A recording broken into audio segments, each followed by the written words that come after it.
Bienvenue à bord du vaisseau Hypersensas.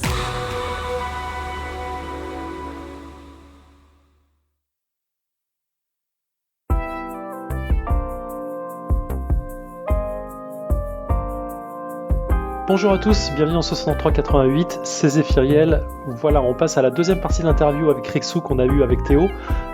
Cette deuxième grosse partie, on va parler plus du Fige et des récompenses en général. Donc voilà, on a voulu faire une partie un peu à part. Je vous laisse écouter la suite. Prenez soin de vous, ciao ciao. Ok, passons sur le sujet, un des gros sujets de l'émission, à savoir l'As d'or en général et son fonctionnement en interne, parce que c'est quelque chose qu'on ne connaît pas nous aujourd'hui, Ouais. en étant qu'on ait la vision seulement externe du truc. Donc la première question, tu as déjà répondu, savoir comment tu étais rentré dans le jury. Oui. Rapidement, est-ce que tu peux nous faire un panel des personnes qui sont dans le jury aujourd'hui? Alors si j'oublie quelqu'un, je vais me faire taper sur les doigts. Hein. Ah bon, on dirait qu'on l'a coupé au montage. Alors en gros, le Festival de Cannes, donc maintenant c'est Cynthia Reberac qui s'occupe, qui a remplacé Nadine Seul depuis 1 an et demi maintenant. Elle a pas eu de chance, la pauvre, elle arrive au bout de sa première année, c'est l'année Covid, c'était quand même pas oufissime. Un gros challenge. Ils essayent d'avoir en gros des catégories de gens qui participent au jury.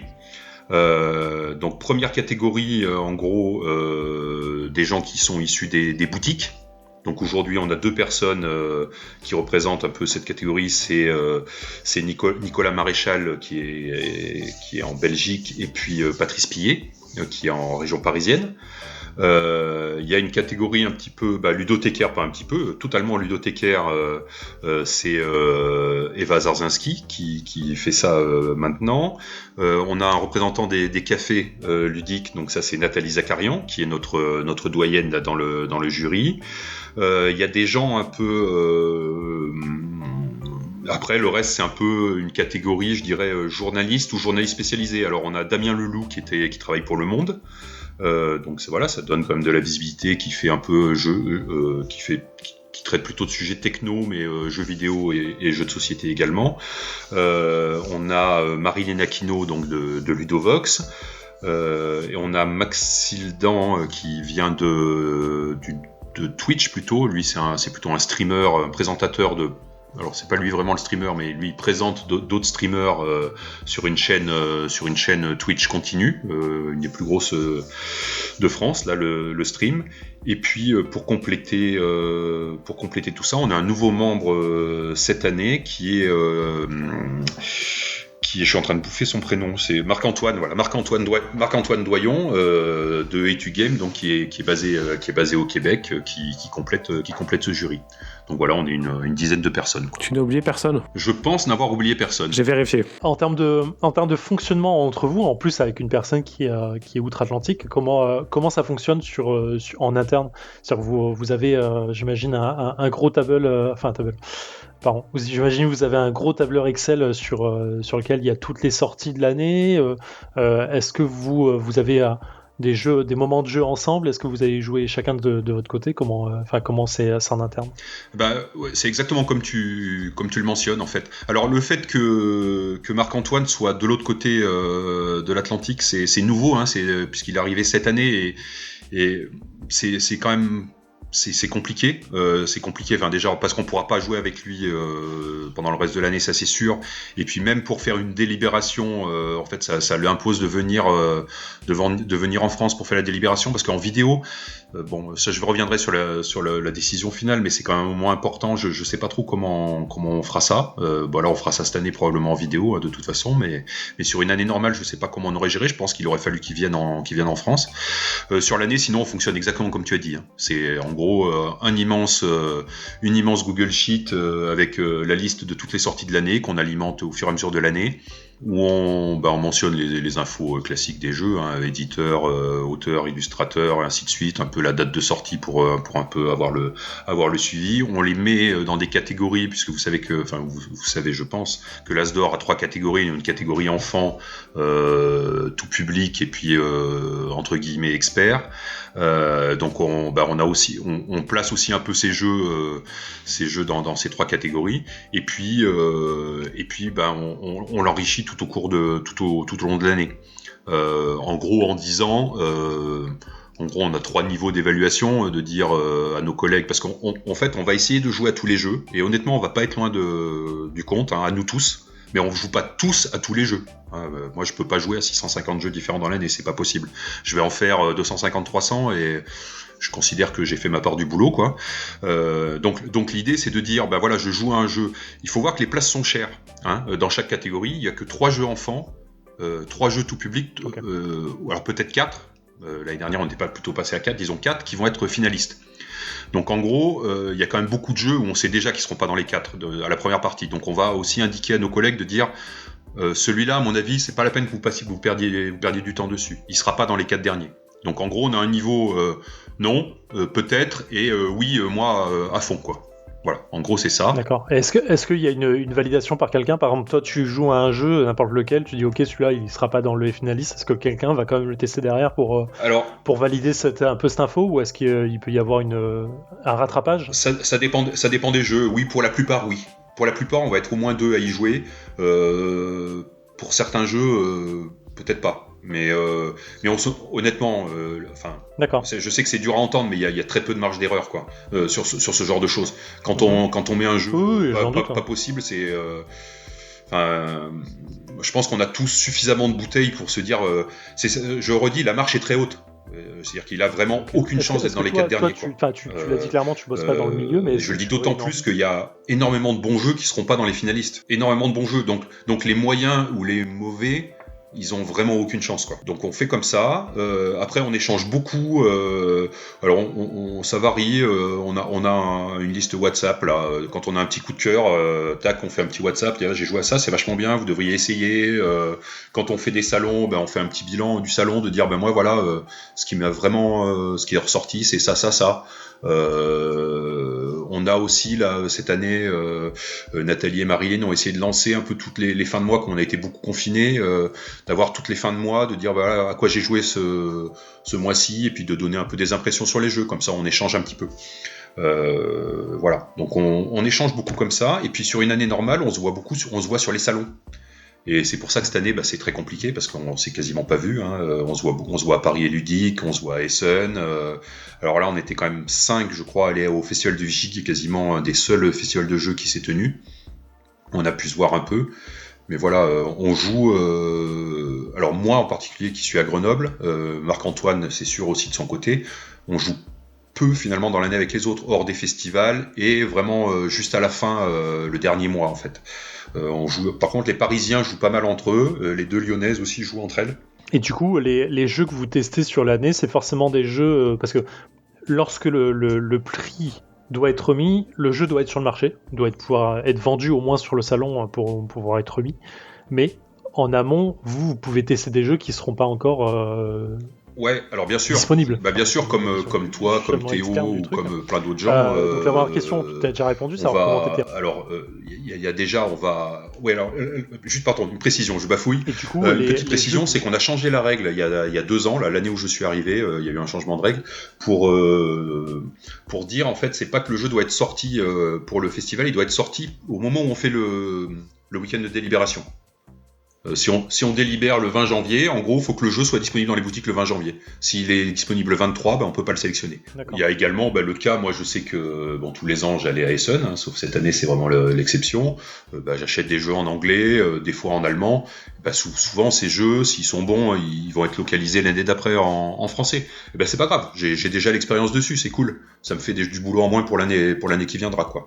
Mais voilà, la règle, c'est faut que le jeu soit sorti dans l'année d'avant, voire un petit peu plus. C'est-à-dire qu'on s'autorise à rattraper un peu de jeux qu'on aurait loupé. En fait, c'est moi qui avais suggéré un peu ça, parce que le concept de date de sortie dans le jeu de société, c'est un peu compliqué. Clairement, est-ce qu'il y a une rejouabilité en fait sur le truc, c'est tu testes un jeu, tu tapes un gros kiff dessus et effectivement tu le vois toi dans les finalistes, donc tu le donnes au groupe. Est-ce qu'il y a ce moment de rejouabilité 2 mois, 3 mois après ou une semaine après que tu refais, que vous faites avec d'autres personnes, ou même avant la délibération pour valider une sensation, valider une jouabilité dessus? Alors il faut bien voir que tous les jeux sont pas égaux là-dessus, parce que, et là on va revenir à des polémiques qu'il y a beaucoup, qu'on essaye de passer outre, mais tu comprends bien que le traitement va pas être le même pour des jeux qui sont sortis en début d'année et des jeux qui sont sortis en fin d'année. Typiquement, un jeu qui va être sorti début janvier, on y aura joué sur une plus petite période de temps. Un qui est sorti il y a ça, il y a aussi les jeux les unlock typiquement, tu en testes un, tu peux plus le rejouer réellement, donc c'était le cas effectivement. Oui, mais bon, tu vois, Unlock a gagné le prix il y a quoi, 2000, je sais pas, 5 ans, 6 ans 2016 sous les huées, hein. Ouais, il y a eu, c'était pas pour soulever une polémique, hein. Non, mais je comprends bien. C'est loin des polémiques, non, mais ce que je veux dire, j'entends ce qu'il veut y avoir. Tu vois, la rejouabilité est pas forcément un critère unique. Unlock, typiquement, qui a gagné, je le redis, un peu sous les huées, au point que Cyril était venu nous en parler à la radio des jeux, il était vraiment dégoûté, alors que tu vois, c'était un chouette truc, il avait gagné et il l'avait volé à personne, et Unlock a prouvé ô combien derrière que c'était un concept hyper fort et qui a donné, moi c'est mon avis, hein, et aujourd'hui de toute façon c'est un des best-sellers, voire peut-être le plus gros best-seller français, que c'était un prix à la fois mérité et que le jeu en avait dans le bide, et pour autant c'est un jeu qui se rejoue pas, mais le jury, je pense qu'ils ont joué les scénarios, ils se sont dit là il y a vraiment un truc nouveau, hein. Faut voir que les jeux d'escape maintenant on en voit partout, là il y en avait pas, et puis en plus Unlock, même des années après, ça reste quand même un des meilleurs, hein, un des 2 meilleurs clairement, l'autre étant Exit, hein, c'est vraiment les 2 séries qui sont très au-dessus des autres à mon avis. Donc la rejouabilité c'est un des critères, mais pourquoi pas ne pas prendre, tu vois, on a sélectionné, l'Asdor a sélectionné Time Stories, a sélectionné Pandemic Legacy.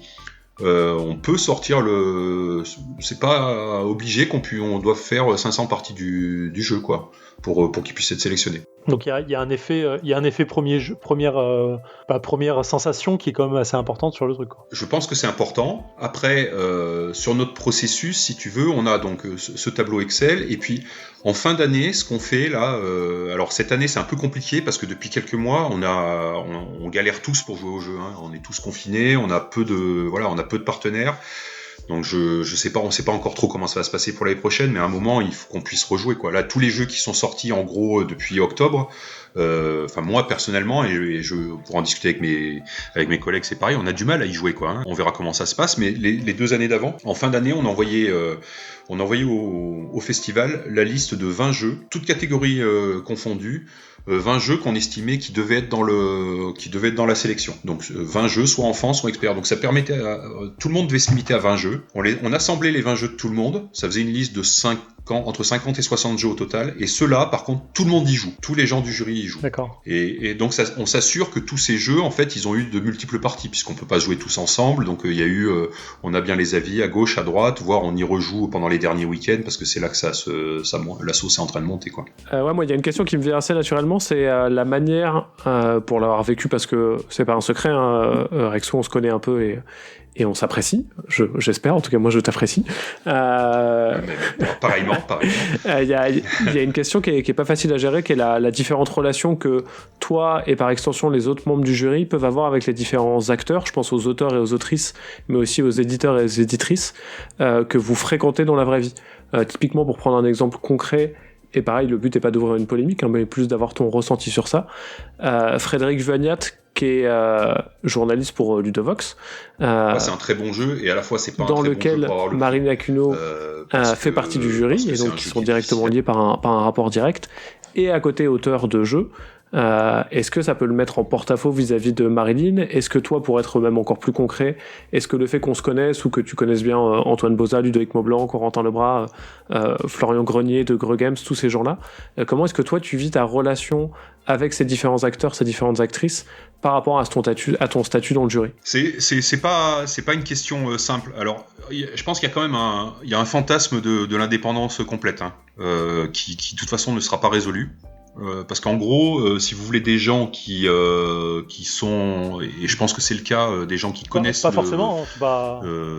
jury, c'est des gens qui connaissent les jeux, et qui sont, à mon avis, qui sont bons là-dedans, tous, l'un comme l'autre. Donc forcément, ils ont des relations dans ce milieu, parce qu'ils gravitent dedans. Donc il y a forcément des relations. Je pense que et ça sera le cas dans le milieu du cinéma, ça sera le cas dans le milieu du livre, partout. Donc ouais. on peut pas évacuer ce truc. La règle aujourd'hui, c'est que on peut pas avoir d'auteurs de jeux ou de gens qui sont salariés par des éditeurs. Je crois que c'est ça à peu près. Enfin bon, c'est le jury qui le gère, mais vous n'aurez pas quelqu'un qui est auteur de jeu ou salarié par un éditeur. Alors, Patrice Pillet est une exception puisqu'il a sorti un jeu, mais dans les années 80. Donc il y a un peu prescription, ça. C'est bon, ça passe. Une semaine après. Après, à gérer, c'est pas forcément facile parce que c'est vrai qu'on a tous nos affinités. Si vous êtes auditeur de la radio des jeux, vous savez que je me fais régulièrement chambrer là-dessus parce que Frédéric aime bien appuyer là-dessus. Non, c'est pas facile. C'est pas facile pour moi parce que et pour les autres non plus parce que tout le monde a effectivement des proximités avec des gens, des éditeurs, des auteurs. Mais je pense qu'on fait ça avec honnêteté en fait. Il y a que comme ça que ça peut marcher. Et pour rassurer un peu les gens qui penseraient que ça pourrait être biaisé, en fait, les gens qu'on connaît sont pas tous les mêmes. Donc, vu qu'on est 10, il faut bien voir que dans ceux qui vont être finalistes et ceux qu'on fait gagner, faut que les 10 personnes soient pour. Il n'y a pas une seule personne qui dirige le jury qui décide ça va être ça les finalistes et ça le gagnant, quoi. Donc voilà, ça permet de limiter cette propension. Mais c'est vrai que c'est pas confortable.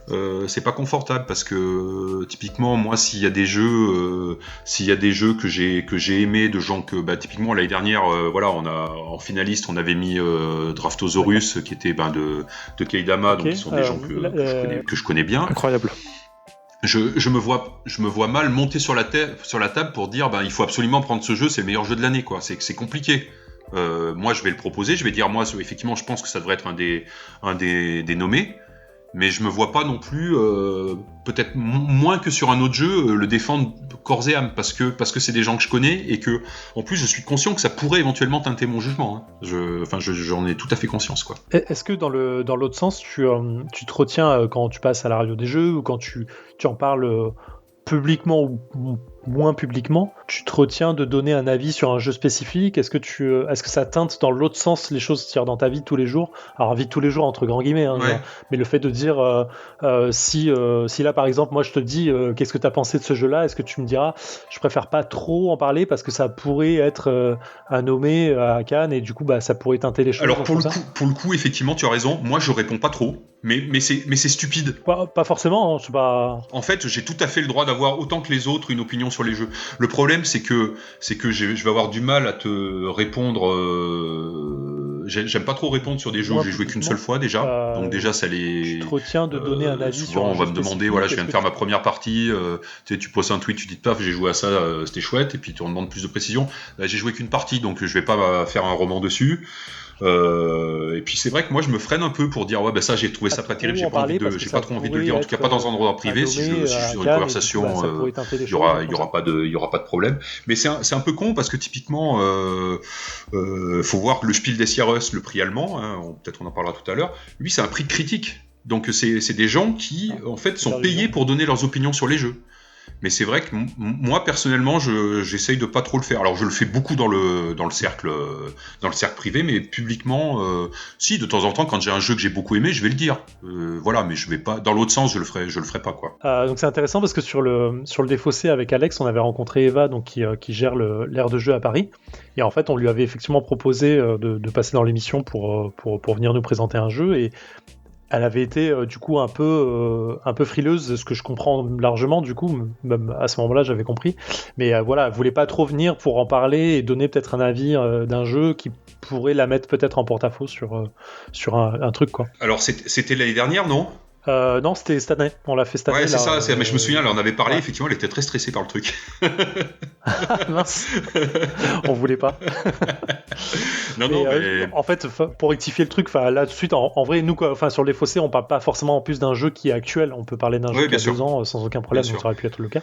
Mais effectivement, je comprends c'est ce qui m'amène cette question, en fait, de dire à quel point ça peut être gênant de se dire j'ai pas envie de donner mon avis tout le temps, du coup, parce que ça pourrait être mal interprété. En fait c'est stupide, parce que moi c'est moi ce que j'ai ressenti en y jouant, c'est pas non plus ni parole d'évangile ni gravé dans le marbre, mais le fait est que ça fait du mal, parce que aussi je suis peut-être je pense qu'il y a quand même quelques personnes qui vont regarder si je dis que le jeu est vraiment bien, peut-être Ça va donner envie à quelques personnes de s'y intéresser. Les éditeurs, ils vont regarder le truc aussi, de se dire, si je suis en train de dézinguer leur jeu, on va dire, oui, c'est qui Rex là qui est en train de nous dézinguer son truc. Tu peux fermer ta gueule. Ouais. Ils auront pas tort. C'est compliqué. C'est-à-dire qu'il faut rester parler d'un jeu que si on reste positif dessus, c'est ça ? En fait, il faut voir. Il y a plusieurs réponses à ça. Hein. Moi, je pense que non, dans l'absolu. Mais je pense qu'effectivement, il faudrait, dans un monde idéal, qu'on puisse dire du mal des jeux, comme on le fait. Je sais pas si moi je suis un grand auditeur du Masque et la Plume sur Inter typiquement, où alors pour le coup, des films se font dézinguer, hein, parfois un peu gratuitement.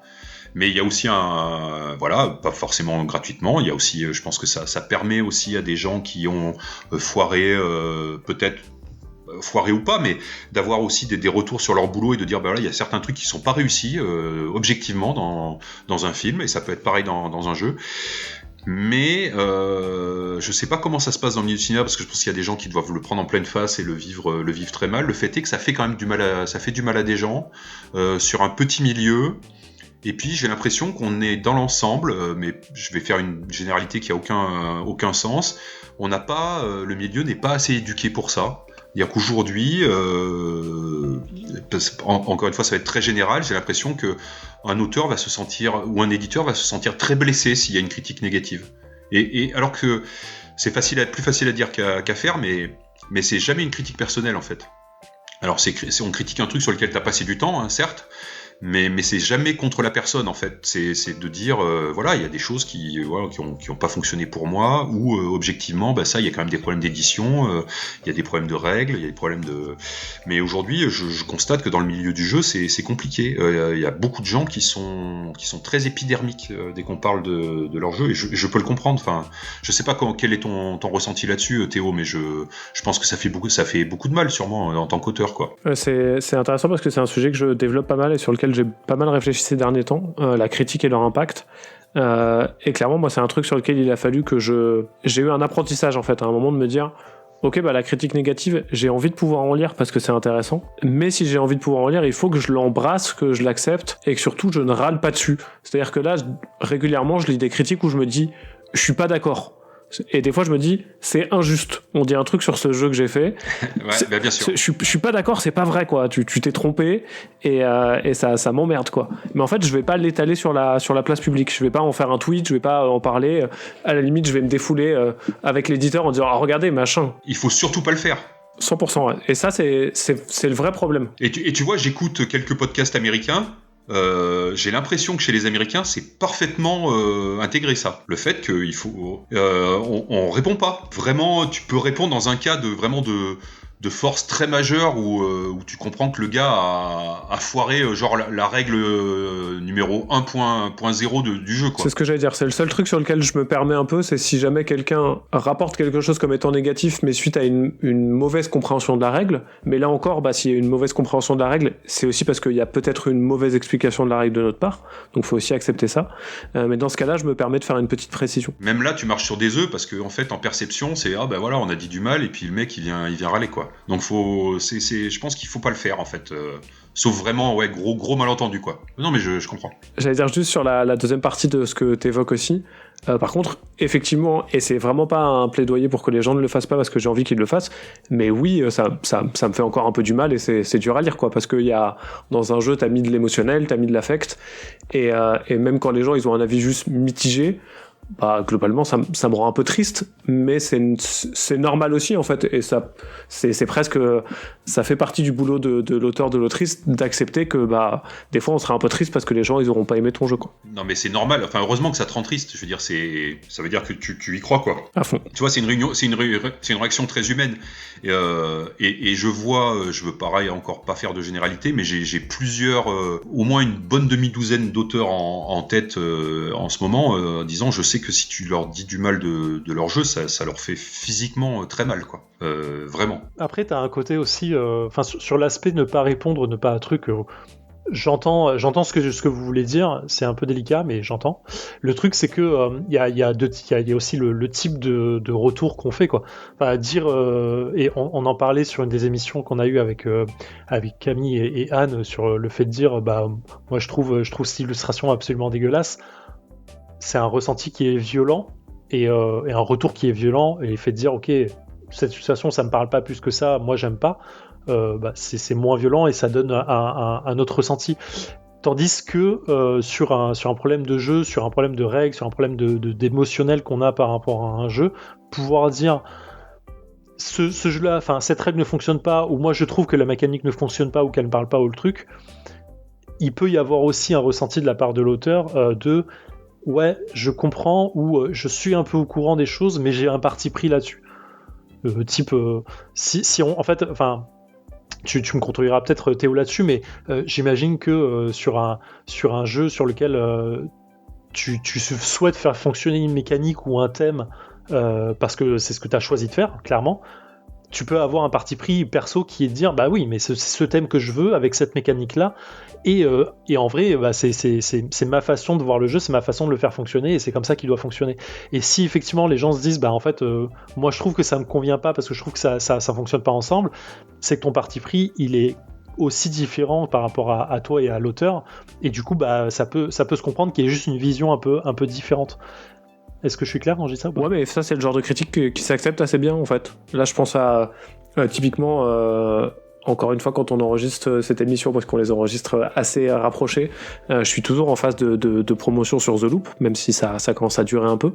Dans les retours critiques que j'ai pu lire, parfois les gens disent « j'ai bien aimé, mais je trouve qu'il y a un peu trop de chaos ».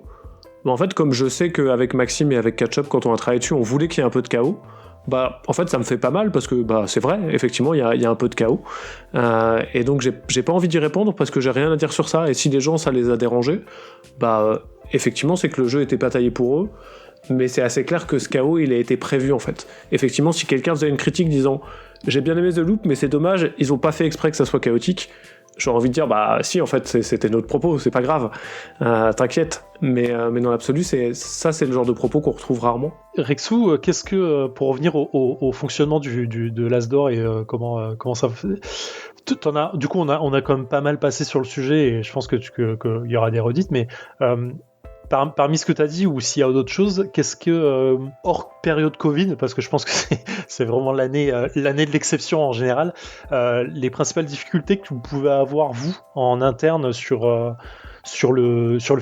festival et sur le choix des nommés, ne serait-ce que les nommés et ensuite de l'Asdor, c'est quoi qui revient le plus à quels sont les trois trucs qui sont les plus difficiles pour vous en fait? Ce qui est le plus dur en fait, c'est la fin du processus, puisqu'on a parlé là de tableaux en fait où on note tous les jeux de l'année, après on réduit à 50 jeux environ, et puis après on a le week-end, le dernier week-end de délibération.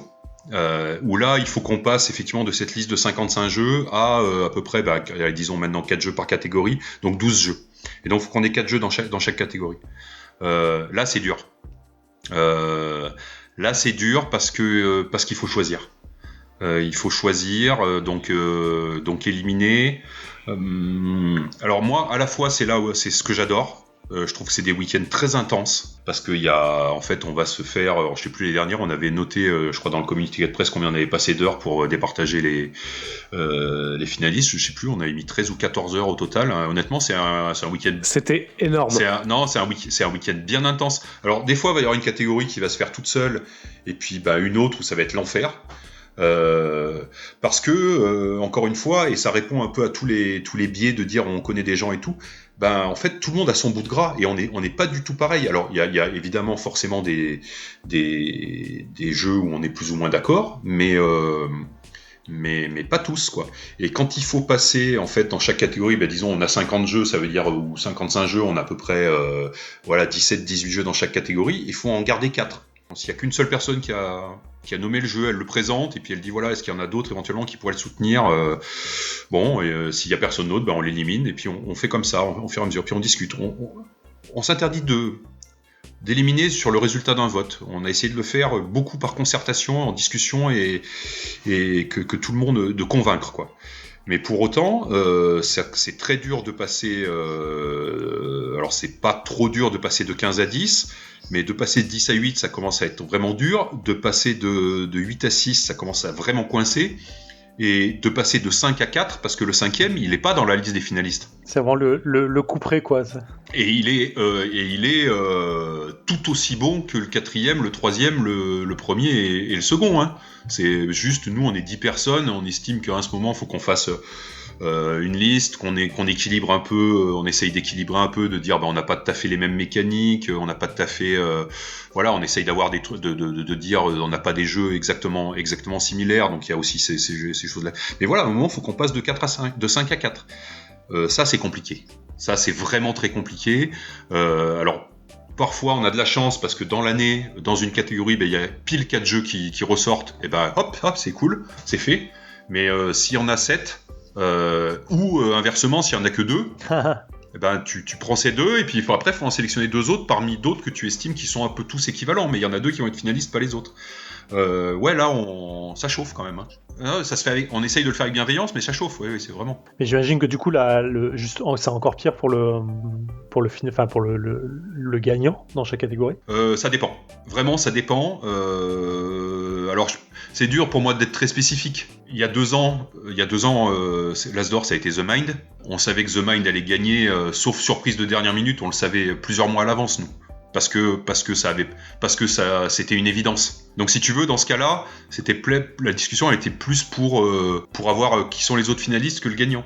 Mais t'as dans d'autres cas, et cette année ça a été le cas, hein, typiquement, on peut avoir la discussion pour qui sont les finalistes et qui va être le gagnant, quoi. Et ouais, non, c'est... Mais bon, on essaye de le faire par discussion. Après, c'est quand même... c'est du débat. On essaye de se donner des pauses parce qu'il y a des moments où les esprits s'échauffent. C'est pas facile. Essayer de donner sa place à tout le monde, c'est pareil, c'est pas facile. Moi, j'essaye d'être bienveillant, mais je suis conscient aussi que j'ai une grosse voix et que ça peut faire peur. Ouais, c'est compliqué, quoi. C'est compliqué. Mais c'est chouette aussi. Il y a de la remise en cause humaine, j'ai l'impression, quand tu dis ça. Non, mais... Ouais... C'est dur de... Si tu veux, tout le monde arrive avec des jeux qu'il adore. Quand on en est aux 4-5 derniers. C'est vraiment des jeux qu'on a adorés. Donc il y a beaucoup d'émotions là-dedans. Il y a un consensus de 10 personnes à chaque fois, pour arriver à la fin du OK, ça c'est les 4 derniers, ça c'est le gagnant. Il y a un consensus des 10 personnes. Si tu veux, pour prendre un exemple, pour passer de 5 à 4, on essaye d'arriver au moment où les gens qui sont pour le 5e essaye de dire oui, effectivement, moi c'est vraiment le jeu auquel je croyais, mais je constate que on sera jamais assez à le supporter par rapport aux 4 autres, et donc c'est OK, c'est les 4 autres qu'on croit. D'accord, donc il y a un abandon, c'est un abandon plus qu'un consensus, mais j'entends, quoi. De toute façon, il y a pas de sélection parfaite, hein, là-dessus, c'est impossible. Alors après, il y a quand même un consensus. Après, je pense que tout le monde est plutôt voilà, après, le jury est une entité et on défend le truc en tant que jury. Hein. Le choix final, c'est bien clair que les 12 jeux, voire les 3 gagnants, c'est jamais le choix d'une seule personne. C'est-à-dire ni moi, ni les 10 autres personnes. Si on avait été tout seul dans le jury, c'est ceux-là qu'on aurait choisi. Mais au final, en tant que groupe, ça se passe, je pense. Il y a pas de... voilà, tout le monde est content de défendre la sélection. Hein. Même si, après, quand tu regardes, tu reviens en arrière un an après, peut-être tu te dis, oui, l'année dernière, on a peut-être fait une ou deux conneries, mais bon, c'est comme ça. On essaye de le faire. Honnêtement, tout le monde joue le jeu, il y a beaucoup d'amour là-dedans, et beaucoup de professionnalisme aussi. Tout le monde est vraiment très investi dans ce truc, quoi. Donc, on le fait très sérieusement, on le fait vraiment... Ouais, c'est vraiment un chouette truc, le jury de l'As d'Or, quoi. Théo, est-ce que tu as des questions supplémentaires avant qu'on passe au sujet suivant ? Non, je voulais juste rebondir sur un truc que t'as un peu évoqué, et sur le fait de donner ton avis. Pardon, on en a déjà beaucoup parlé, mais qui est un truc qui revient quand même régulièrement. Même 2 petits points sur ça. Le premier, on va l'aborder un peu plus en détail, mais je le tease un peu, mais c'est ce qui rend ta situation un peu compliquée, c'est l'espoir que tu peux créer en donnant simplement ton avis. Moi, j'ai reçu des messages d'éditeurs qui me disaient « Ah, il y a machin du Spiel ». Alors, je vais prendre le Spiel comme exemple, mais c'est vrai aussi avec l'As d'Or. Hein. Mais il y a telle personne dans le jury du Spiel qui a dit qu'il avait bien aimé notre jeu. À mon avis, on va être nommé. Et vraiment, ça peut créer très vite des espoirs qui sont un peu fous, et on revient sur la notion d'espoir dans la partie suivante, mais parfois juste en donnant ton avis, en disant « Ouais, j'ai joué à ça, c'était cool », ça peut créer une attente, Et l'autre aspect qui me paraît plus important, c'est un constat qui est un peu plus triste, je trouve, il y a quand même parfois, ponctuellement, un tout petit peu de théorie du complot sur l'As d'or et sur la manière dont les jurys sont traités. Et clairement, je pense à Max Hildan, qui a le défaut d'être quelqu'un... Enfin, le défaut. Qui a la problématique. Son métier, c'est de parler en direct pendant des heures et des heures. Donc forcément, sa parole est certainement un petit peu moins posée. Il est un peu plus libre. Et donc parfois il a dit des choses sur l'âge d'or et sur les jeux de société qu'il aurait peut-être pas dit à l'écrit, qu'il aurait peut-être pas réfléchi. Je pense notamment à un moment cette année où il y a un message qui était ressorti où il avait dit un truc genre a posteriori peut-être que Barrage on aurait dû le mettre dans les jeux de l'année dans la liste expert parce que je suis peut-être passé un peu à côté ou un truc dans le genre, qui est un propos qui, moi, en mon sens, est parfaitement entendable, en fait, de juste dire ce que tu nous disais là, on le fait avec beaucoup de professionnalisme, mais ça nous empêche pas d'être humain, on met de l'émotion, et donc des fois on peut avoir raté un petit truc, et c'est pas grave. Ça lui a été tout de suite rattrapé par les réseaux sociaux, reproché par la communauté des joueurs et des joueuses, et on lui est tombé dessus très très vite.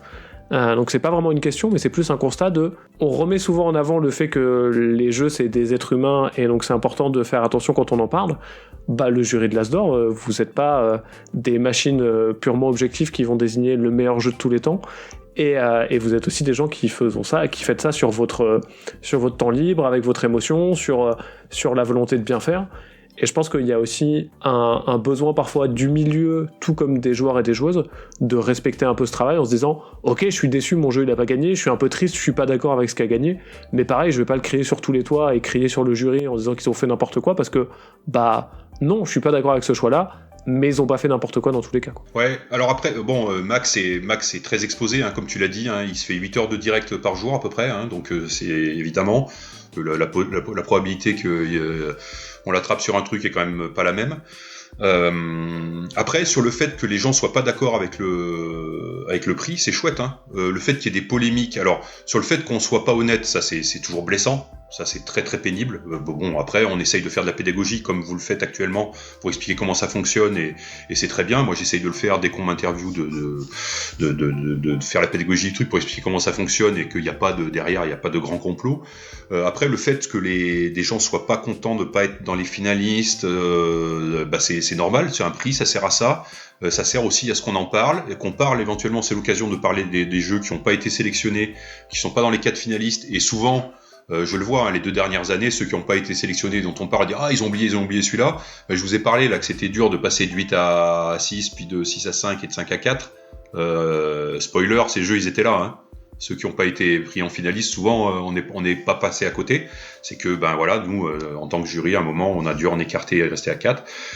Mais c'est bien qu'il y ait de la polémique autour des prix, c'est ça qui les fait vivre. Enfin, moi j'adore ça, hein. Honnêtement, tu vois, tous les ans, je suis le premier à regarder le Spiel des Jahres quand ça sort, faire le pronostic avant, et puis de me dire ah ouais putain c'est trop chouette, ils ont sélectionné ça, mais ils auraient dû prendre ça, et ainsi de suite. Bon, c'est cool. Le but d'un prix, c'est qu'on en parle. Et donc on parle du milieu, enfin... Tout ça, c'est très sain, quoi. Donc, comme vous le savez, en 63-88, on est quand même sur le prisme des auteurs, des autrices de jeux, et c'est notre sujet principal, même si on a envie d'ouvrir nos émissions à discuter avec d'autres acteurs comme Rexou, a sympathiquement accepté de le faire. Mais l'idée, c'est de rapprocher un peu ça. Donc, la volonté, c'était un peu de discuter, et je sais aussi que Rexou, ça t'intéressait de discuter de ces choses-là, parce qu'on en parle au final assez peu, de ma perception, et par extension, je vais me faire un peu la voix des fois, mais vous avez l'habitude aussi, hein, 63-88, c'est mon point de vue, et on le partage pas avec je ne le partage pas avec forcément tous les auteurs, toutes les autrices, mais de parler un peu de l'impact des jeux de société. Ouais, l'impact des prix sur les auteurs. Même si on pourra parler un peu de l'impact sur les ventes, sur ce genre de choses, c'est aussi une des questions sur lesquelles on va un peu discuter. Ok, merci Théo. Du coup, premier gros sujet de cette partie-là, en fait. L'idée, c'est est-ce que alors c'est un peu une question rhétorique, mais ça permet de développer le gros du truc. C'est est-ce que pour un auteur ou une autrice, et du coup toute la chaîne de création qu'il y a derrière, gagner un prix, c'est important? Oui et non à la fois. En fait, il y a une dimension qui est importante, c'est il y a des prix qui sont majeurs et qui vont avoir un impact direct, que ça soit en termes de visibilité du jeu et un impact sur les ventes, sur lequel on parle un tout petit peu plus tard, et une myriade de prix qui sont beaucoup plus légers et qui typiquement ont un impact qui est souvent un peu plus léger, un peu plus minime. dans tous les cas, gagner un prix, c'est agréable, parce que ça met en avant la qualité de ton travail, et puis en fait, vous vous en doutez, c'est toujours chouette quand un jury te dit ton jeu il était cool, c'était bien. Et donc clairement, ça a cet impact-là. Après, il y a aussi une espèce de leçon et de volonté de pas mal d'auteurs-d'autrices. En tout cas, moi j'ai été éduqué par mes pairs un peu sur cette manière-là, de se dire ok, gagner un prix c'est vraiment cool, mais ça doit pas être une finalité en soi. En partie pour ce que Rexou tu t'évoquais, en fait c'est difficile de lire ce qui se passe dans la tête d'un jury, ne pas être sélectionné à Cannes, pour rester sur cet exemple-là, et de pas gagner à Cannes. En fait, c'est pas forcément grave, et c'est pas ça qui va faire l'échec commercial d'un jeu. Il y a des jeux qui ont très très bien marché et qui n'ont pas été sélectionnés ni gagnés à Cannes, et inversement, même si c'est de moins en moins vrai, il y a des jeux qui ont été sélectionnés à Cannes, voire qui ont gagné, et dont le succès commercial derrière n'a pas forcément été à la hauteur du prix. Ouais, mais il y a beaucoup d'humains là-dedans, c'est-à-dire que c'est un besoin de reconnaissance, c'est vraiment un besoin de reconnaissance. Vous avez passé, enfin je vois ça comme ça, moi je suis pas auteur, mais sur n'importe quoi, tu vois, j'en parlais pour la radio des jeux, tu investis, toi tu as investi du temps sur une création, mine de rien, bon c'est pas de l'art, pas de l'art, est-ce que vous êtes des artistes, mais bon, mine de rien, peu importe, vous avez passé du temps dessus, c'est quand même une création, vous avez des trucs auxquels vous avez cru, et au final, si tu es reconnu, tu vois, à un moment, et même si c'est le petit site lambda machin qui te dit à la fin, dans mes 3 jeux, dans mes 3 meilleurs jeux de l'année, il y a un jeu de Théo Rivière, je pense que tout le monde peut comprendre que peu importe qui l'ait dit, c'est chouette, quoi. 100%. Enfin, tu vois, c'est pour quelqu'un, ce que j'ai fait, ça a beaucoup compté, et ouais, c'est un sentiment qui est évidemment très fort. Et puis, comme tu le dis, plus le prix a un peu d'audience ou de prestige, plus on devient complètement déraisonnable. Parce que évidemment, gagner un Spiel des Jahres, on parle d'autre chose, on parle de décharge, je pense. Alors moi, c'est un truc probablement que je connaîtrai jamais, mais je pense que c'est des décharges d'adrénaline incroyables, quoi.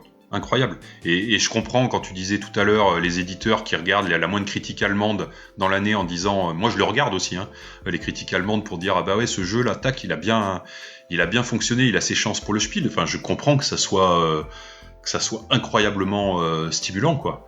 Parce qu'en plus, le Spiel des Jahres, on en parlera et on en parle déjà. En fait, c'est vraiment probablement le seul prix qui peut changer la vie de ta société, quoi. Mais après, là où Théo disait que ça doit pas être une finalité, j'imagine que c'est aussi le fait de dire je crée pas un jeu pour qu'il soit finaliste à l'As d'Or. Je crée un jeu parce que j'ai d'autres envies là-dedans, et la finalité, ça doit pas être ça, en fait, non ? Espérons. Enfin, je pense que c'est... Je pense qu'il n'y a aucun créateur qui pense comme ça. Alors pour l'As d'Or, non. Pour le Spiel, régulièrement. Moi, je sais que j'entends régulièrement des gens qui, dès le départ, et quand je sourçais des jeux pour les éditeurs, les gens me disaient « Ah, c'est assez Spielball comme jeu ». Alors qu'on était encore au stade du prototype, il y avait vraiment ce côté de j'essaye d'analyser ce que le jury a récompensé, et assez froidement je vais essayer d'en tirer une recette, et je vais essayer d'appliquer cette recette pour en faire un jeu qui va gagner, même si, spoiler alert, effectivement je suis d'accord avec toi Zef, ça ne marche pas. Tu crois qu'il y a des auteurs, alors au niveau des éditeurs, je comprends, parce qu'effectivement si tu as un jeu qui a des chances de gagner un prix, c'est que tu estimes que c'est un bon jeu qui déjà de base doit pouvoir se vendre. Donc c'est un peu le même raisonnement en fait, de dire j'édite ce jeu parce que je pense qu'il est bon, et s'il est bon, du coup il est susceptible de gagner des prix, donc ça me paraît aller dans le même raisonnement. Mais quand t'es créateur, enfin tu penses jamais au prix quand tu crées ton jeu, tu crées ton jeu parce que t'as envie de faire un jeu de morpion, un jeu de tuiles, ou un jeu sur France. Non, vraiment, moi je l'ai eu vraiment plusieurs fois très très vite à la fois, et aussi parfois en tant qu'auteur, sur des co-autorats, et sur des moments où on est encore tôt dans la création, des gens qui se disent j'ai envie que ça soit dans la catégorie du Spiel. Et donc vraiment dans ce truc un peu formaté des fois, de se dire et on voit qu'il n'y a pas de recette, mais il y a peut-être des points qui sont des éléments qu'on retrouve rarement dans les Spiels, typiquement une interaction extrêmement forte, des jeux avec des thématiques plus guerrières, un peu plus violentes, des jeux de dextérité, ce genre de choses. C'est quand on fait Flying Goblin avec Corentin, on se dit pas c'est un jeu, en fait c'est plus le processus inverse. Si jamais à un moment je dois le réfléchir et l'analyser, on sait que c'est un jeu qui sera jamais au Spiel, quelle que soit sa qualité de jeu à la fin, c'est un jeu qui pourra pas aller sur ce terrain-là, parce que ça rentre pas dans cette catégorie. Et donc par extension, il y a des gens qui se disent je vais analyser cette catégorie et je vais essayer d'amener un jeu qui l'amène à ce niveau-là. Ça peut aussi vouloir dire juste que ton jeu doit être simplifié par rapport à ce qu'il est, parce que peut-être que déjà tout de suite il est trop compliqué et que du coup si tu veux qu'il soit sélectionné dans un prix, il faut qu'il soit un peu plus simple. Mais oui, je vois ce que tu veux dire. Et après, il y a eu des grandes surprises, que ça soit au Spiel ou à l'Asdor, et donc j'ai l'impression que c'est de... En fait, depuis Dixit, un jeu Spieleball, ça a de moins en moins de sens, et c'est de moins en moins facile à lire et à analyser. Depuis bien avant. Enfin, les ovnis ont plus de chances que les autres. Hein. Ça rend le truc un peu dur. Hein. Non, c'est peut-être dur de dire ça comme ça, mais je sais pas si les ovnis ont plus de chances que les autres, mais si t'es un peu surprenant, c'est toujours... Enfin, l'originalité est toujours un plus, quand même. Hein. Et puis, de temps en temps, t'as quelqu'un qui sort The Mind. C'est original, et puis c'est super bien. T'as quelqu'un qui sort Anabi, c'est original, puis c'est super bien. Fais gaffe, il y a des tas d'auteurs qui vont se lancer après avoir entendu l'émission, qui vont faire tout dans l'original pour dire que ça peut marcher. Hein. Ouais, c'est vraiment c'est sur la distinction des prix et des gros prix, des petits prix et des gros prix, plus je vais le dire mieux, en termes de taille. Et vraiment, il y a un côté où, vous l'évoquiez, hein, mais gagner un Spiel, clairement, ça change la vie d'un auteur ou d'une autrice. Demain, si j'ai un de mes jeux qui gagne le Spiel, rien que financièrement, je sais que j'ai un confort financier qui n'est pas assuré pour l'instant pour ma personne, qui va être important et qui va au moins me driver pour les 5-6 prochaines années de manière assez catégorique. Et donc ces prix-là, c'est clair pour tout le monde. L'Asdor a un impact un peu moins fort, mais il a un impact significatif quand même. Et c'est clair que ces prix-là, c'est important de les gagner. Derrière les petits prix, et Rexou t'en parlait, hein, les blogs qui vont donner leur avis en fin d'année, les prix un peu plus légers d'un petit festival ou ce genre de choses. Donc, globalement, des fois, le milieu est assez cynique vis-à-vis de ces prix-là. C'est « Ah bah on a gagné tel truc ». Ouais, mais bon, c'est le prix du public du festival de Poujoul-Ajari, c'est pas si important que ça, quoi, on s'en fiche un peu, quoi. Et clairement, moi, j'ai été un peu, pas éduqué, c'est pas le bon mot, mais c'est des discours qui sont revenus régulièrement à mes oreilles, et que j'ai un peu embrassé à un moment en me disant, bah, tiens, mes pères doivent avoir raison, c'est un truc qui existe, et c'est pas si important d'avoir gagné ce prix-là. Et si je rentre dans une anecdote personnelle, je pense que la personne qui m'a débloqué à ce niveau-là, c'est Julien Protière, à qui on a fait gagner, alors j'étais dans le jury à ce moment-là, mais un prix du prototype pour Ludix, qui est un festival qui n'existe plus, mais qui récompensait des prototypes de jeux, et on lui a donné le prix spécial du jury avec un jeu qui a été édité cette année d'ailleurs, qui est La Marche du Crabe, chez les Jeux au Plat, et on l'a fait gagner, et il y avait vraiment ce côté de... C'est un tout petit prix d'un petit festival en Auvergne qui n'a pas d'impact, ça ne garantissait pas une édition pour lui sur un prix de prototype, et ça n'allait pas avoir un impact significatif sur le jeu. Et Julien était, sincèrement et sans aucun cynisme là pour le coup, et c'est important, vraiment assez touché par le fait d'avoir gagné ce prix.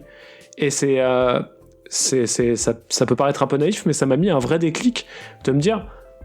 Putain, il a raison, en fait, c'est comme ça qu'il faut être vis-à-vis des prix, en fait, il faut être touché par le truc et il faut se dire que c'est cool, parce que, bah, là, moi, du côté de mon jury, on a galéré pour savoir qui allait gagner, on a bossé, c'était dur, lui, il a présenté un truc, il était en compétition contre d'autres gens, il a gagné, c'est trop cool, quoi. Et donc, des fois, j'ai un peu envie qu'on arrive, et c'est un vœu pieux, hein, mais à sortir un peu de ce cynisme qu'on peut avoir et de se dire, ouais, bah, tu gagnes le Spiel, c'est génial, et c'est ce qu'il faut viser, tu gagnes l'Asdor, bah, c'est un peu moins bien, mais c'est pas mal.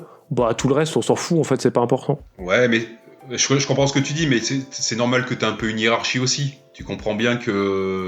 Bien sûr, mais c'est plus la hiérarchie, ça peut pas être 10, 9 et 0 pour tout le reste, quoi. Il faut mettre un peu de 6 et 7 partout. Ouais, mais tu vois bien qu'entre Spielberg, s'il gagne un Oscar ou s'il gagne au festival de chez moi, du bled en face de chez moi, bah évidemment que ça n'a pas la même valeur non plus. Enfin, mais tu as raison sur l'attitude, je pense que tu as raison. Mais tu as raison. Je pense qu'il est important à noter là-dedans, enfin dans ton discours, c'est qu'au-delà du prix et de la valeur qu'il va apporter au jeu, sur le marché et à toute la chaîne de créateurs qu'il y a derrière, il y a aussi une valeur humaine qui est quand même vachement importante en fait. Parce que comme tu le dis Théo, je veux dire, ok c'est le prix de la ville du coin et ça n'aura pas beaucoup d'impact sur la suite. Bah, en vrai, tu as quand même un certain nombre de personnes qui ont été là, qui ont pris le temps pour ton jeu, qui ont pris le temps d'y jouer, d'y trouver ses forces, d'y trouver ses faiblesses. Enfin, t'as un temps humain qui est considérable, t'as un effort humain qui est là, t'as une énergie positive qui est mise en avant pour pouvoir faire quelque chose de bien. Au-delà, enfin dans un monde idéal, c'est peut-être dur, mais dans un monde idéal, en fait, c'est ça qu'il faut remercier quoi, auprès des gens, parce que c'est un travail de tous les jours, c'est de l'énergie qui est fournie, c'est de l'énergie qui aurait pu être mettre ailleurs. Puis en vrai, on est là aussi pour récompenser une passion de la part des auteurs et des autrices, mais aussi des personnes qui sont là pour en parler et pour la récompenser en tant que telle avec un vrai prix.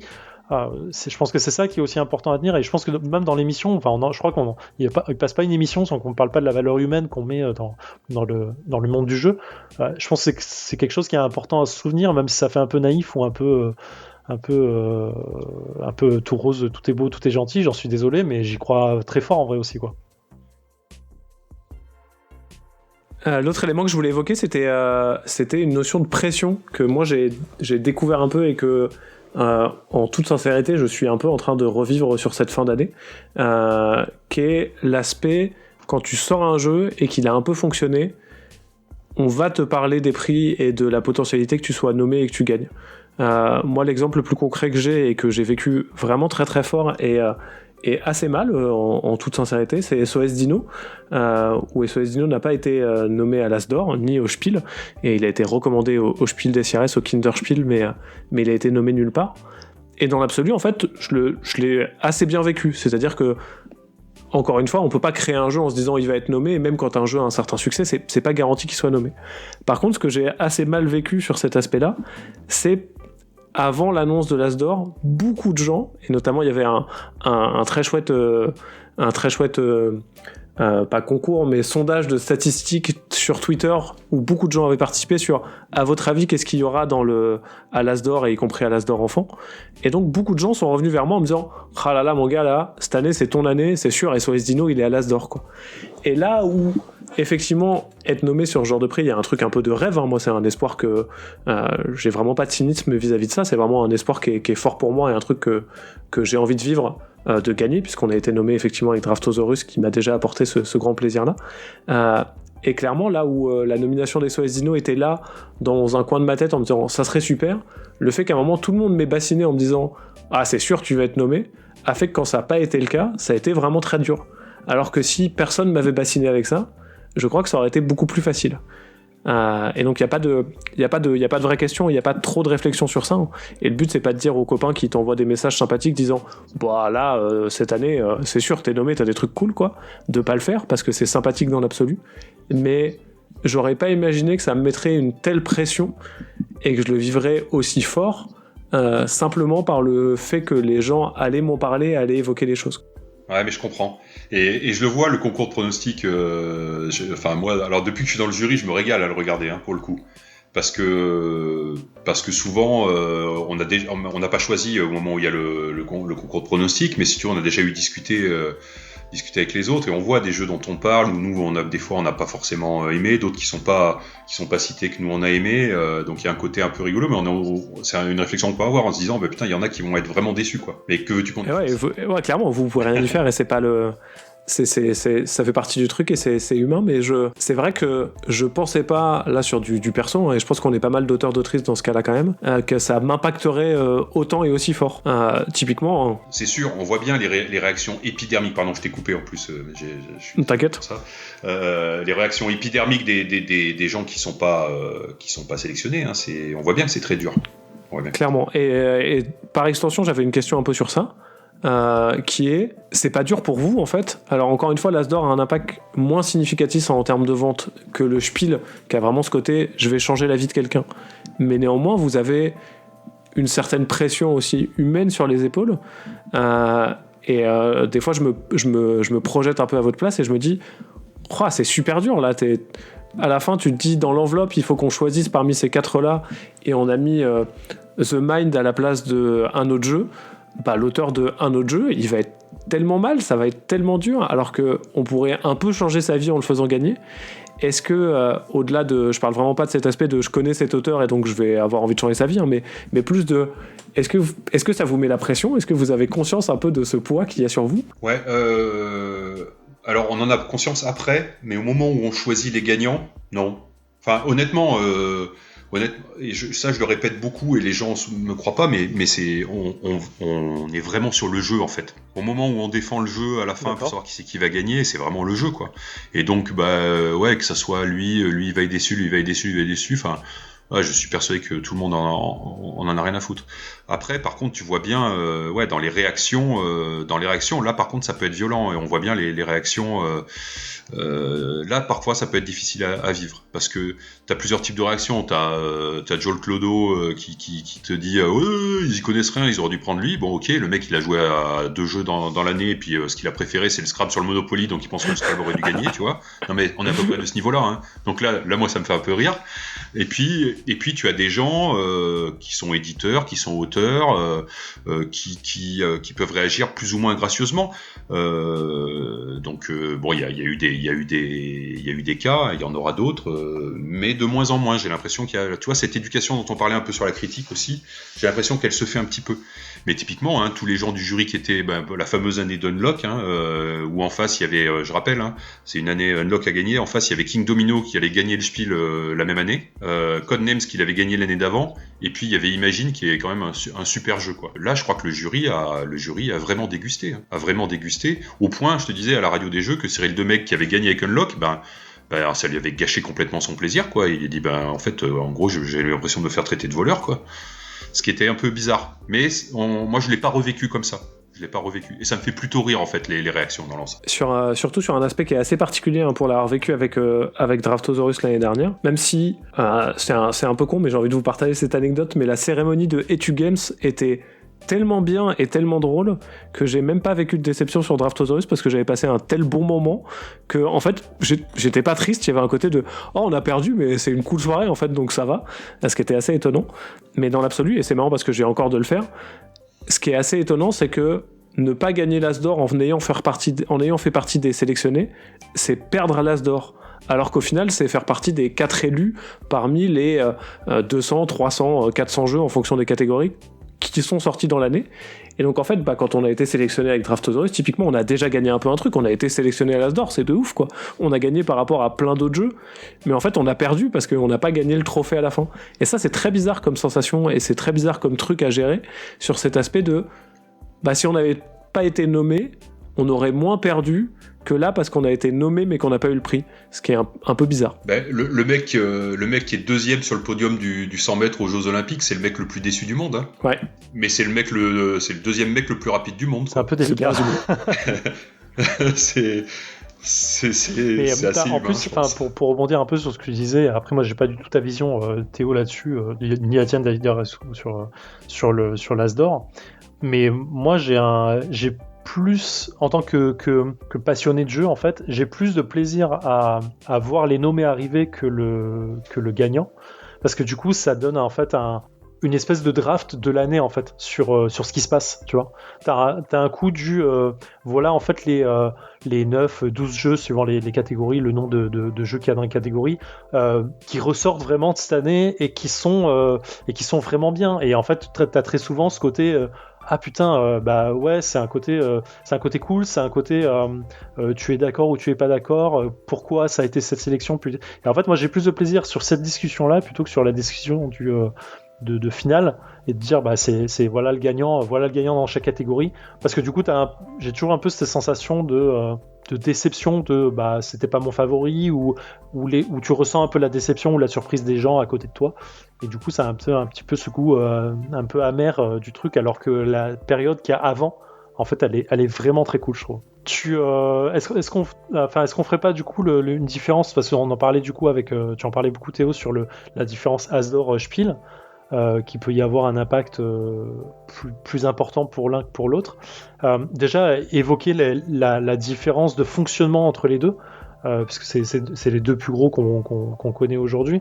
L'As d'or, je l'évoquais au tout début, il n'y a pas d'effet commercial sur l'As d'or en lui-même, c'est-à-dire qu'on n'a pas de rémunération de la ville de Cannes sur le logo d'As d'or directement mis sur les boîtes, ou de la participation de la part des éditeurs sur le festival en lui-même, ce genre de choses. On est complètement dans la gratuité totale à ce niveau-là. Tu confirmes ou pas, Rexon ? Oui, je confirme. Ouais. Donc du coup, le Spiel, lui, est complètement différent là-dessus. Pardon, je t'interromps. C'est pas dit que ça reste tout le temps comme ça. D'accord. Non, mais je veux dire, je sais qu'il y a eu une réflexion de se dire, est-ce qu'on financerait pas aussi un peu le truc par justement, un peu comme sur le principe du Spiel des Jahres qu'on va détailler derrière. Parce qu'il faut quand même voir que le festival de Cannes, qui est un festival gratuit, qui accueille 100 000 personnes, la cérémonie, ainsi de suite, c'est quand même payé par le contribuable cannois dans l'ensemble. Hein. Bien sûr. Donc, ça serait pas illogique que les éditeurs de jeux, qui à une époque étaient plutôt une industrie très artisanale, qui maintenant devient quand même un peu un peu de puissance commerciale, ça serait pas complètement illogique qu'elle participe un peu à cet effort. Oui, enfin, moi de mon côté, j'étais surpris d'apprendre qu'il n'y avait rien en fait, que c'était complètement du fait de Cannes, même si l'origine du festival, on la comprend parce qu'il y avait un côté creux touristique qu'on voulait animer, et ça c'est complètement logique. Mais effectivement, comme tu le dis, maintenant il y a une forme de machine qui est en place et qui serait logique d'avoir une redescente financière vers la personne qui l'organise. Et du coup, pour revenir sur le Spiel, alors je connais pas les tarifs, et là tu pourras peut-être m'aider un peu sur ça, Rexou, mais le Spiel, lui, facture l'utilisation du nommé Spiel ou du gagnant Spiel sur chaque boîte de jeu. Ouais, alors j'ai aucune idée sur les pourcentages. Il y a un petit pourcentage, effectivement. Si tu veux mettre ton logo du Spiel des Jahres, et personne ne s'en prive, hein, sinon faudrait vraiment être crétin, et tu reverses en fait un petit pourcentage sur chaque vente à l'association Spiel des Jahres. Donc ça peut faire des grosses sommes au final, hein. Ça peut faire des grosses sommes parce on est sur des jeux, les Aventuriers du Rail, c'est 10 millions, Catan, je crois que c'est 65 millions, Carcassonne, je sais pas, mais c'est sûrement plusieurs dizaines de millions aussi. Donc même un petit pourcentage de ça commence à faire des sommes. Après, il faut voir que le Spiel des Jahres, contrairement à l'Asdor, ce n'est pas que un prix. C'est-à-dire que cet argent, il l'utilise aussi de plein d'autres manières. Outre faire la promotion du prix, ils ont aussi des bourses de financement de projets. Ils financent des cafés ludiques, ils financent des festivals, ils financent des ludothèques. Ils organisent, sûrement, je pense qu'il doit être le plus gros concours de créateurs, donc l'équivalent de Boulogne un peu en France, dont vous avez parlé là sur les concours de créateurs. Donc le concours de Göttingen, c'est le Spiel des Jahres qui le finance. Donc sélection de protos, et puis voilà. Ils mettent à dispo des jeux pour les hôpitaux, et ils font en général et des animations en dehors de ça, quoi, pour la promotion du jeu.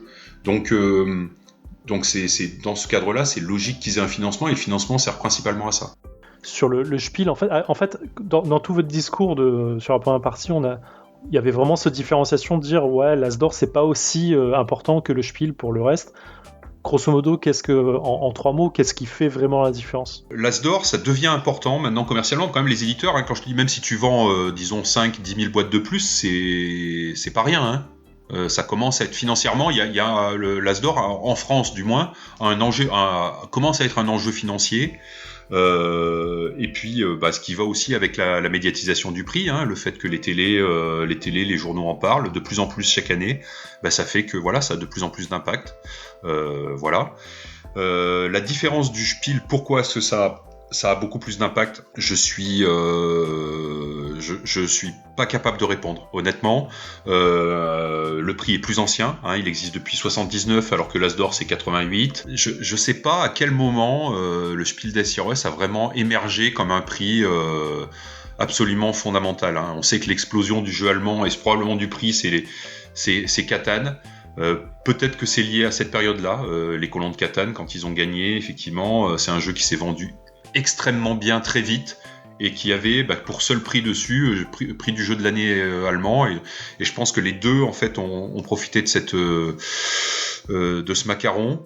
En tout cas, l'industrie allemande est structurée de fait que celui qui va gagner le prix automatiquement va gagner le Spiel des Jahres. Automatiquement, si tu veux, l'équivalent de l'acheteur de Carrefour ou d'Auchan va rajouter le jeu quasiment en couverture de son catalogue pour Noël l'année d'après. Donc mécaniquement, ça a un effet sur les ventes qui est monstrueux. Mais qu'est-ce qui a fait que ça s'est été comme ça ? Je pourrais pas le dire. Je pense que c'est des mécanismes qui viennent petit à petit. Et aujourd'hui, ce qui est particulier aussi, c'est que l'Asdor a un raisonnement international qui est présent mais encore assez faible, là où le Spiel c'est un peu le prix mondial en fait. Les Américains vont être figés sur est-ce que ce jeu va gagner le Spiel, les Polonais vont être figés, l'As d'or va avoir un impact notamment, un des impacts qui est pas négligeable non plus, c'est sur l'impact de l'export sur le jeu. C'est-à-dire qu'aujourd'hui, un jeu qui gagne l'As d'or, généralement les autres marchés vont se dire ok, ce jeu il m'intéresse, et même un jeu nommé, les jeux nommés, il y a déjà un impact qui est significatif, et les pays étrangers vont se dire ok, bah moi j'ai ma maison de localisation de jeu en Corée, bah je vais regarder ce qu'a gagné l'As d'or, parce que si je peux le récupérer, a priori je devrais en vendre un peu sur mon marché domestique. Là où le Spiel, généralement, les gens vont se ruer pour se dire je vais essayer d'éditer ce jeu parce que l'impact va être très très fort sur mon marché domestique également. Ouais, c'est un argument de vente. Mais après, c'est aux boutiques, et peut-être qu'en Allemagne, ce travail a plus été fait, tu vois, aux boutiques de jeux aussi en France, typiquement, de s'emparer de ce prix. Moi, j'aimerais... Alors, tu vois, idéalement, il faudrait que le festival imprime pour chaque boutique de France, mais il le fera pas parce qu'encore une fois, c'est les contribuables canois qui payent, mais qu'il y a une petite affiche avec voire un présentoir, tu vois, que tu envoies dans toutes les boutiques de France pour dire voilà les jeux qui ont gagné. Mais je vois typiquement à Grenoble, on a 3 grosses boutiques de jeux nous. Depuis 2 ans, au moins 2 ans, voire peut-être 3, il y a une des 3 boutiques qui fait suite au prix, qui fait vraiment un présentoir avec tous les nommés et les gagnants en mettant le truc en valeur, et je pense que ça marche. Les gens qui achètent peut-être des jeux pour un anniversaire et puis pour Noël, c'est évidemment un critère de sélection pour eux de dire il y a un jeu qui a marqué dessus, il y a marqué jeu de l'année. Je pense que ça leur parle plus que As d'or, parce que As d'or, tu sais pas trop d'où ça vient, mais jeu de l'année, ou Spiel des Jahres, parce que le vendeur est capable de dire c'est le prix du jeu allemand et qui est le plus grand prix international. C'est un vrai argument de vente, quoi, qui est rassurant. Donc si les professionnels s'en emparent, et le font de plus en plus, on le voit que dans les catalogues de la Fnac, dans les catalogues de Cultura, dans les catalogues, je crois même, je vais dire une bêtise, mais il me semble bien qu'il y avait une chaîne de supermarchés où il y avait, ils mettaient sur, je me demande si c'était pas Carrefour, mais peut-être je vous dis une bêtise, où il y avait le logo As d'or. Ça veut dire que tu installes le truc et de dire voilà, c'est des jeux qui ont gagné des prix, donc achetez-les, vous pouvez y aller en confiance, quoi.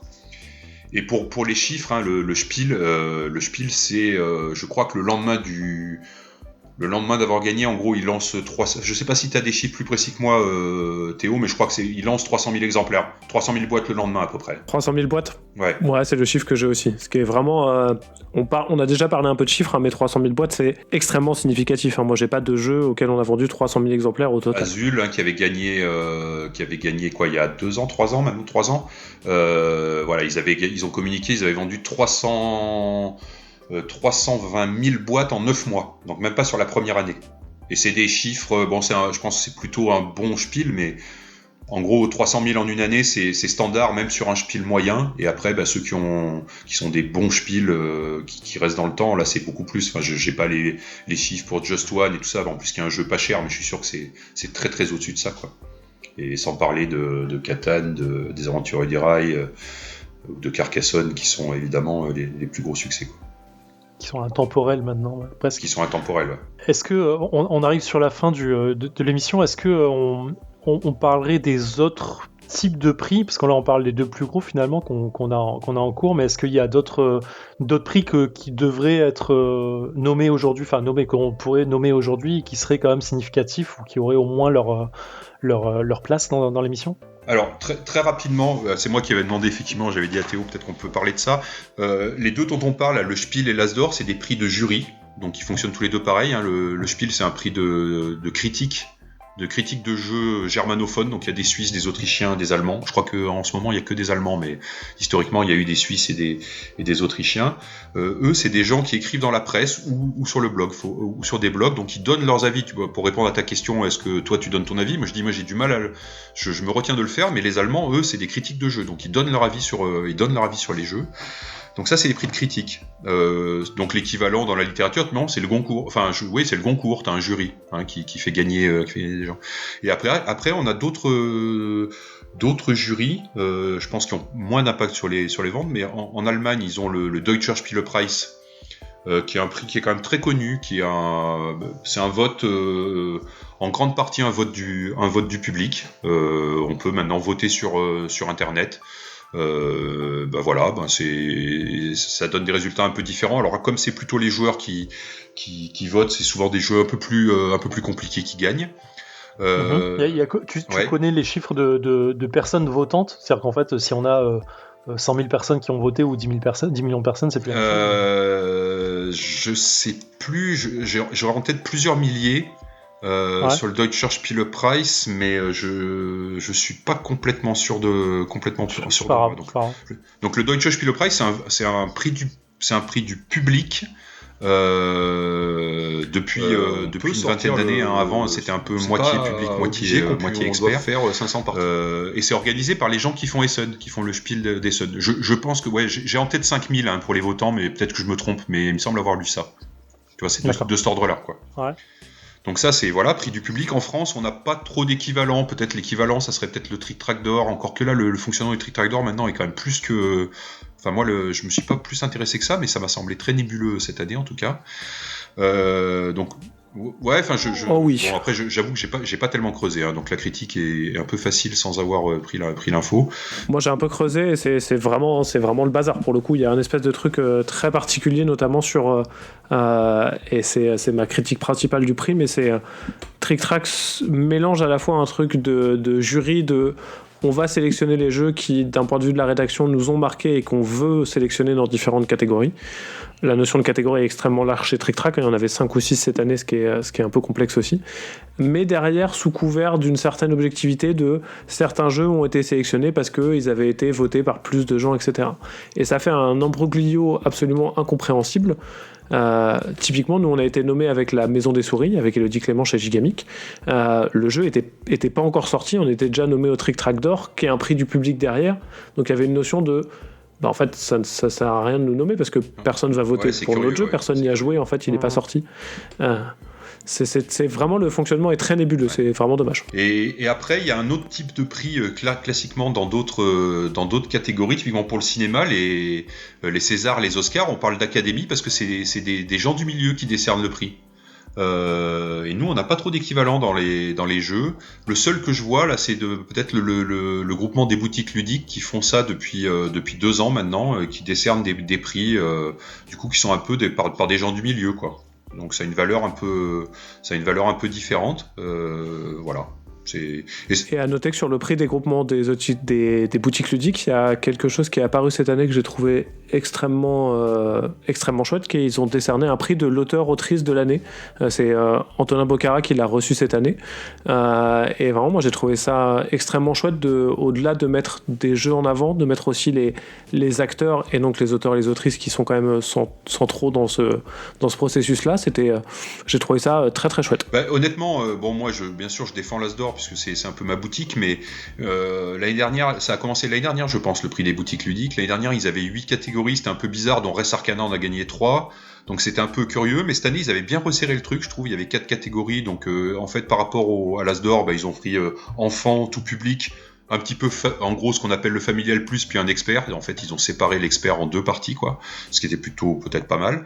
Et puis, ils avaient deux prix spéciaux, ce que tu disais, le créateur de l'année, et puis la meilleure édition, qui a été gagné par Voyage en Terre Ocre de Gameflow, là, des livres-jeux, c'est vrai qui sont très chouettes. Ouais, c'était des bonnes idées de catégorie. Mais est-ce que ça a un prix qui a vocation à être médiatique ? Non, c'est un prix de la profession qui fonctionne bien comme ça. Et sur le prix du créateur, c'est bien de le faire dans ce cadre-là, c'est chouette. Mais tu vois, typiquement, Trick Track le faisait dans le Trick Track d'or, ils l'ont supprimé cette année, ça je trouve c'était plutôt une bonne idée, ils mettaient le créateur de l'année, mais en fait ils mettaient pas les jeux en face, et ce qui revient qu'en fait, en gros, je vais peut-être dire une bêtise, mais t'as quand même 90% de chances que Bruno Catala gagne tous les ans, quoi. Il l'a gagné chaque année, en tout cas. Chaque année où il y a été, c'est Bruno qui a gagné de très très loin. Et oui, alors que tu mettais, et je veux dire, il aurait pu sortir aucun jeu dans l'année, que c'était pareil, il gagnait quand même, quoi. Oui. Alors que là, pour Antonin, c'était intéressant parce que tu disais, voilà, Antonin pour Fiesta de los Muertos, par les pierres de Koba, et ainsi de suite, quoi. Pour le prix des groupements des boutiques ludiques, est-ce que les votants, donc c'est le groupement lui-même, mais est-ce qu'on précise qui sont les personnes ? Parce que du coup, c'est que des personnes qui sont en boutique, enfin qui sont soit dirigeants, soit employés boutique. Voilà, à ma connaissance, c'est ça. Je pense que chaque boutique doit avoir une voix, j'imagine. celles qui font partie du groupement, donc ça fait quand même, ils sont plusieurs centaines en France là à faire partie de cette association. Ouais, c'est une super initiative en plus de leur part, hein, je trouve, qui est assez cool. Pour les avoir rencontrés il y a quelques temps. Mais ouais, clairement. Mais du coup, c'est intéressant parce qu'on a du coup en plus une vision certaine de ce prix-là, en fait. Autant dans l'As d'Or, vous avez effectivement des représentants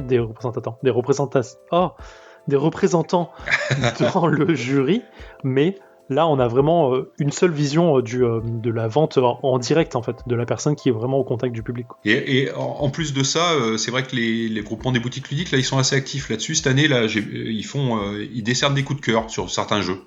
J'ai vu qu'ils faisaient ça. Ils le font avec une relative parcimonie, mais bon, c'est peut-être pas mal pour. Puis c'est un moyen pour les boutiques aussi de dire on existe, venez chez nous. C'est pas crétin. Et puis peut-être pour finir, pour dire l'équivalent, quelque chose qui n'existait pas, mais j'ai l'impression que ça n'a pas tellement fonctionné. J'aimerais bien avoir ton avis, Théo, même si j'ai l'impression qu'il va être à peu près le même que le mien. C'est l'Union des éditeurs de jeux a décidé de faire un peu un équivalent de disque d'or. Donc le disque d'or dans l'industrie du disque. Bon, alors maintenant le disque, ça n'existe plus parce que plus personne vend de disque, hein, tout le monde stream, mais ça récompensait en fait un nombre de ventes. Je sais pas, si tu avais 1 million de ventes, t'étais disque d'or. Et donc on a un équivalent en jeu de société qui a été créé par l'Union des éditeurs de jeux qui s'appelle le Pion d'or. Et donc il y a un label où on donne le pion de diamant, le pion d'or en fonction des ventes certifiées de ton jeu. Voilà. Donc ça, c'était leur idée de dire, autant les autres prix célèbrent vraiment la qualité ou je sais pas quoi. Là, on célèbre aussi la quantité parce que des fois, des jeux qui peuvent être un peu vilipendés sont quand même des succès publics, quoi. Donc ils ont, on a un certain nombre de jeux qui ont ce label. Dixit, c'est un double diamant parce qu'il est à plus de 6 millions. Seven Wonders, c'est un... Ils en ont décerné 14, ouais. Seven Wonders, c'est un pion de platine parce qu'il est au-dessus d'1 million, tu vois. Enfin, c'est ce genre de choses, quoi. Je sais pas où ils en sont, j'ai pas l'impression que ça a été beaucoup promu, quoi. Enfin, je veux bien entendre vos réactions là-dessus, mais est-ce que vous en aviez entendu parler parce que je sais qu'ils ont beaucoup bossé pour mettre ça en place et je sais pas trop où ça va, quoi. Moi, de mon côté, j'en avais entendu parler, mais sans m'y intéresser plus que ça, et j'avais pas eu l'impression que ça avait une résonance quelconque auprès des joueurs, en tout cas. Je sais pas de ton côté, Théo. Si, moi je l'ai vu passer, j'avoue que j'ai été assez circonspect, entre autres parce qu'il y a un côté de... dans une notion de mise en avant, c'est la mise en avant de jeux qui sont déjà bien installés puisqu'ils ont beaucoup vendu, mais l'idée était pas forcément... J'aime bien cette idée. Après, j'ai eu le sentiment, et je me trompe peut-être, j'ai pas les détails, mais qu'il y avait une espèce de volonté un peu malsaine pour le coup de catégoriser de manière extrêmement un peu complexe, un peu bizarre, juste pour qu'on se dise pas regardez, Seven Wonders ça a le prix de platine, mais le Monopoly ça a 50 prix de platine, et donc on s'est retrouvé à avoir un espèce de truc qui au final je trouve portait un jugement un peu sur le jeu d'une manière générale et se centrait un peu sur les acteurs qui étaient actifs dans la wedge et dans l'union des éditeurs de jeux, et je sais pas, il y avait une sorte d'entre-soi qui moi m'a un peu dérangé dans ce que ça racontait, mais encore une fois j'ai pas tous les détails. Il faut voir la finalité, je pense que la finalité elle est faire parler du milieu du jeu à des gens qui sont pas dans le milieu du jeu en fait, et justement qu'un journaliste X puisse choper ce que j'expliquais un peu quand je fais le bilan de l'année, puisse choper un chiffre dans un endroit et de dire si je parle de Dixit, Dixit, je sais que c'est un double pion de diamant, donc plus de 6 millions de ventes. Et tu vois, il peut mettre ça, un journaliste peut-être peut mettre ça en face d'une vente de bouquins, de se dire j'ai des chiffres, quoi. Mais oui, de toute façon, je pense que j'ai l'impression que ça n'a pas été beaucoup poussé, quoi. La difficulté là-dessus, et je rejoins Théo, c'est de se dire ok, il peut y avoir des chiffres. En fait, ça peut être à très double tranchant, ça veut rien dire, mais vous m'avez compris. L'idée, c'est de se dire que tu as effectivement une personne qui n'est pas du milieu du jeu, qui va entendre parler de ce prix et qui va mettre en avant du coup un prix et un jeu qui y fait référence. Alors si c'est du Dixit, c'est bien, ça peut mettre un pied à une personne lambda dans le jeu moderne. Moi ça me dérange un peu plus, mais c'est complètement personnel ce que je veux dire. Si c'est du blanc manger coco qui ressort du truc, quoi, tu vois. Ah ouais, mais ça c'est là tu laisses parler la morale et autre chose. Vu que c'est un prix basé sur les ventes, c'est très objectif. Je veux dire, c'est le nombre de ventes, ça indique rien d'autre. Bien sûr. Bon point de vue.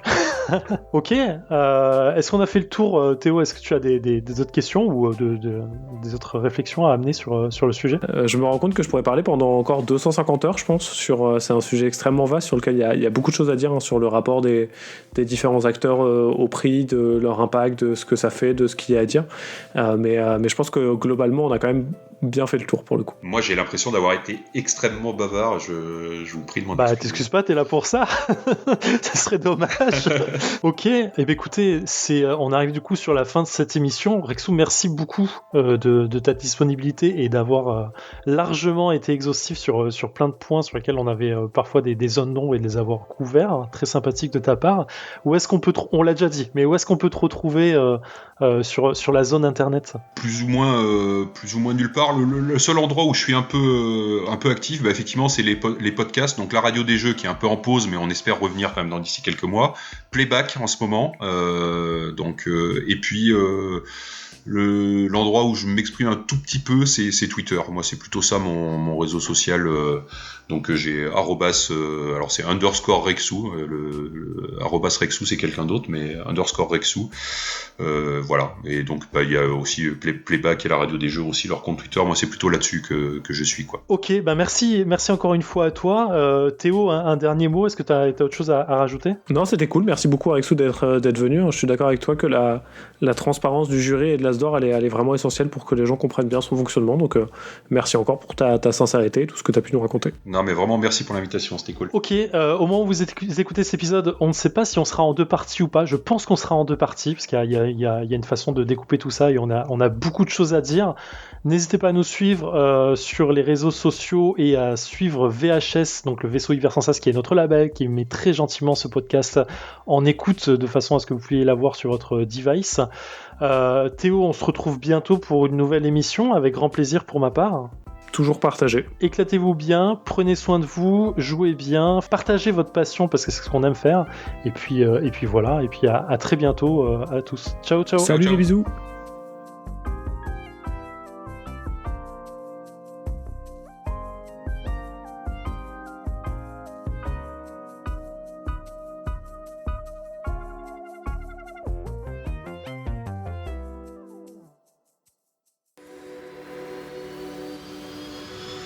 Fin de transmission.